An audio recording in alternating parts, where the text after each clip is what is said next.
j'ouvre mes bras, j'ouvre mon lit. Quelque part, la communication me permet de me mettre à nu. C'est joli, hein, ça, ce que je viens de dire. Effectivement, la façon dont tu me parles, ça me touche. Tu peux me toucher. Et voilà, ce toucher va sceller, en fait, cette communication orale. Et quand on a ces deux équilibres, quand on a trouvé cet équilibre entre la communication orale et le toucher, eh bien, il y a déjà de très très belles choses. Et il y a un très bel avenir qui peut s'inscrire pour ce couple. Il n'y a pas de choix à faire en fait. Il n'y a pas de choix à faire. On ne peut pas négliger le tactile. Ça va forcément, au bout d'un moment, créer un déséquilibre. Il y a des gens qui disent « mais moi, je fonctionne dans mon couple que par le tactile ». À un moment donné ou à un autre, je pense, je peux me tromper, à savoir que voilà, chacun après son expérience de vie, chacun son karma, chacun voilà, va vivre ce qu'il a à vivre. Pour certains, c'est vrai, mais pour la plupart d'entre nous, s'il n'y a que l'aspect intellectuel ou que l'aspect tactile, il y a une dimension dans la relation qui n'est pas vécue et qui peut créer effectivement un manque au bout d'un moment. Et effectivement, ce déséquilibre, il vient donc, et soit s'il n'y a pas assez de communication, eh bien, il va y avoir un retrait au niveau du charnel. Et c'est comme ça que il y a des couples qui, au bout de quelques années, n'ont plus de relations sexuelles. Et donc, perdant cette sexualité, eh bien, on perd la définition du couple. Les deux entités, les deux protagonistes de la relation ont besoin d'être entendus absolument à chacun sur leur niveau. Et chacun doit pouvoir apporter et aller vers l'autre pour pouvoir dire voilà, je m'investis dans cette relation, toi tu as besoin de ça, qu'est-ce que je peux faire? En fait, le fait de dire non maintient la personne qui dit non dans le pouvoir de la relation, donc le pouvoir étant pas a priori très nourrissant et très positif dans une relation, sauf si bien entendu de temps en temps on passe dans le oui. Et quand on donne ce oui, c'est un oui qui doit être donné avec le cœur. En fait, on peut dire, voilà, tu vois, ce soir, j'ai pas envie de sortir ou d'aller au resto ou de faire un massage, mais comme je sais que toi, tu as envie de ça, j'ai envie de te faire plaisir. Et je dis oui avec le cœur pour te faire plaisir. Et en fait, ce oui-là, c'est un oui actif, c'est un oui qui nous permet de ne pas rester dans la victimisation, de sortir de la plainte. Parce que voilà, je le donne avec mon cœur, je le fais pour toi, et ça, c'est bon pour moi. Donc voilà, ce que je vous invite à faire, c'est pouvoir aussi prendre ce oui qui va sortir du conditionnel pour offrir ce oui à l'autre.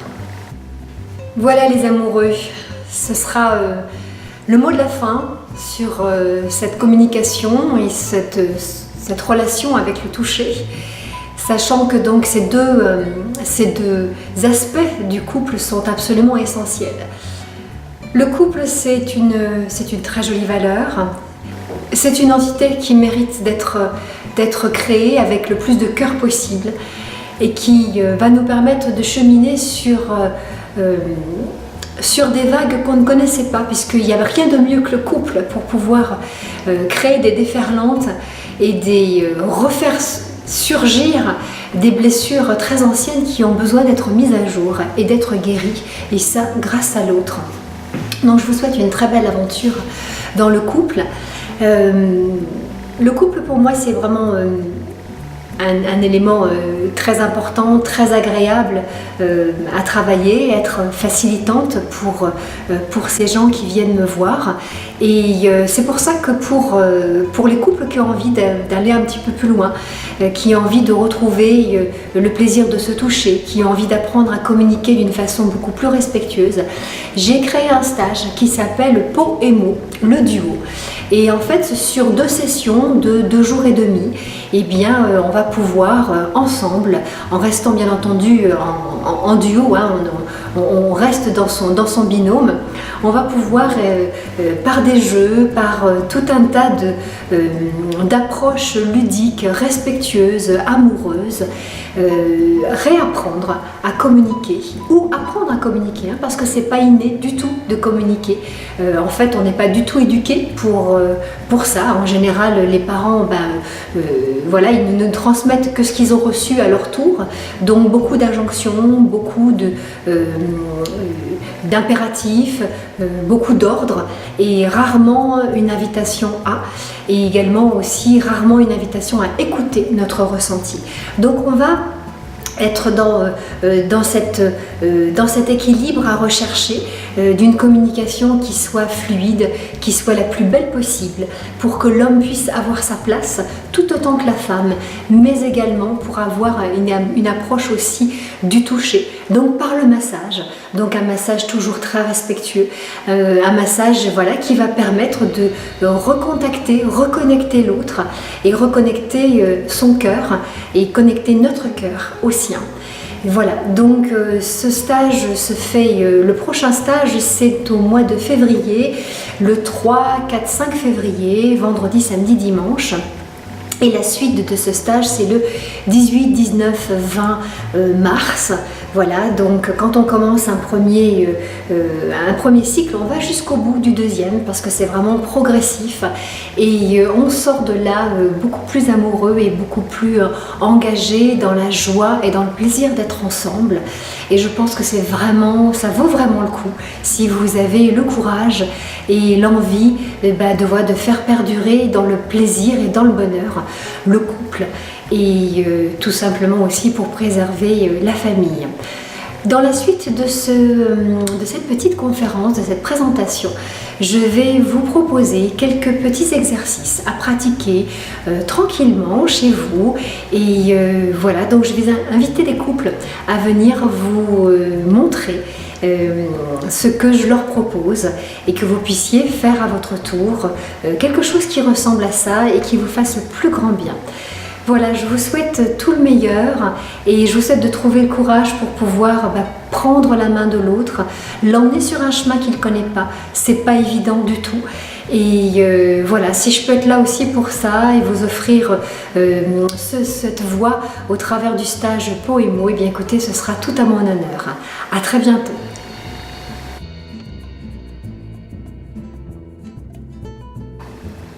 Voilà, donc les exercices que je vais vous proposer aujourd'hui demandent à se faire dans le plus grand calme.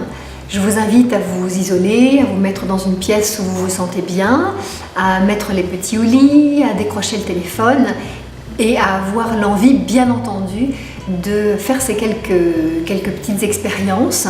Chaque exercice dure quelques minutes. Vous pouvez faire tous les exercices les uns après les autres. Il y a comme une progression qui va dans cette proposition que je vous fais là aujourd'hui. Mais vous pouvez aussi prendre les exercices les uns après les autres et puis décider que un soir par semaine ou chaque soir, vous allez faire un exercice. Voilà. Donc ce qu'il faut effectivement, c'est avoir une intention de partage, une intention de cœur. Vous savez que c'est très important pour se relier à l'autre et donc cet espace de calme. Donc je vais demander au couple de venir s'installer, voilà, d'expérimenter les exercices que vous pourriez faire aussi de votre côté à la maison. Le premier exercice que je vais vous proposer s'appelle le cœur à cœur. Vous voici donc assis face à face, les mains reliées, celle de la femme posée sur celle de son homme. Vous allez toucher le cœur de votre compagnon ou de votre compagne en passant par la fenêtre de son âme. Je vous invite à sentir une autre dimension se déployer et accueillir l'émotion qu'il va forcément émerger de cet exercice. Respirez calmement et laissez-vous porter par le regard de l'autre, sans forcer, sans donner d'intention particulière.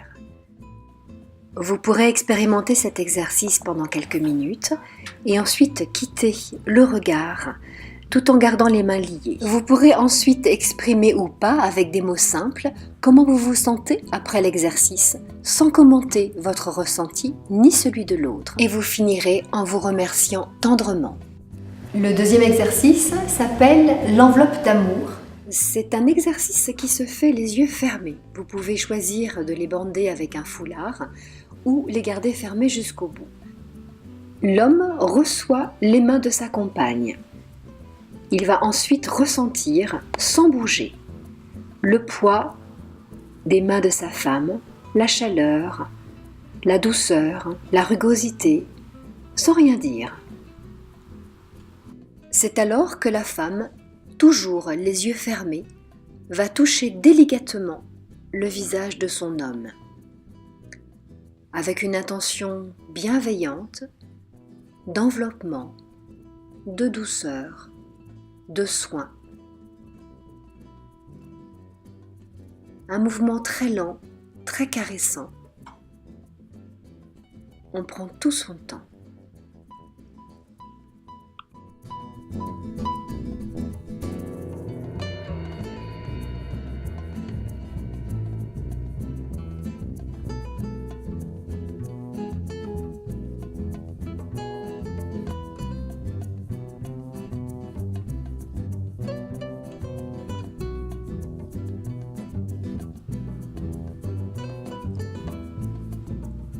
Puis elle va approcher son front du sien et ensemble, ils vont mêler leur souffle, tandis que les mains de la femme seront posées sur les avant-bras de son homme.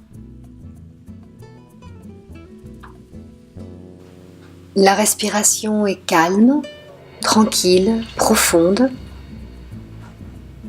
Le moment est suspendu. On reste dans son ressenti, mêlant nos souffles. Puis l'homme, avec un mot simple, sans commenter, va pouvoir donner son ressenti.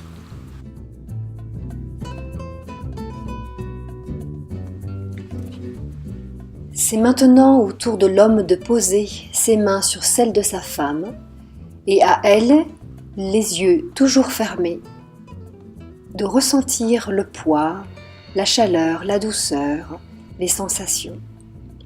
Puis l'homme délicatement, avec plein de tendresse et de bienveillance, va à son tour toucher, caresser, envelopper le visage de sa compagne dans la lenteur, les yeux fermés.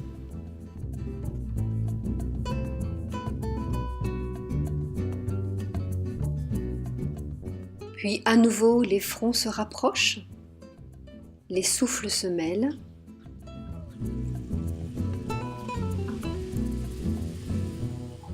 C'est un très joli moment de tendresse qui se passe là. Je vous invite à profiter pleinement de cet espace. Puis la femme, sans commenter avec un seul mot, viendra déposer au creux de l'oreille de son homme son ressenti.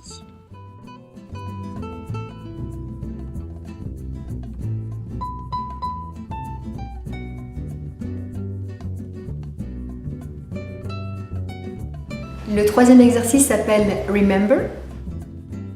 Toujours face à face, les mains reliées, les yeux dans les yeux. C'est l'homme qui commence et il va dire à sa compagne ce qu'il a aimé en elle au début de la relation. Elle écoute chaque phrase avec intensité, puis répète ce qui vient d'être dit. Par exemple, l'homme dit « J'aimais que tu te fasses un chignon qui dégageait ta nuque ». La femme répète « Tu aimais que je fasse un chignon qui dégageait ma nuque ». L'idée ici est de se souvenir de ce qui a été bon pour nous et d'en parler d'une façon libre. Car l'autre ne nous coupe pas la parole et que l'on se sent entendu par le fait qu'il répète ce que nous avons dit. Après que l'homme ait parlé, c'est le tour de la femme et on finit par des remerciements pleins de tendresse.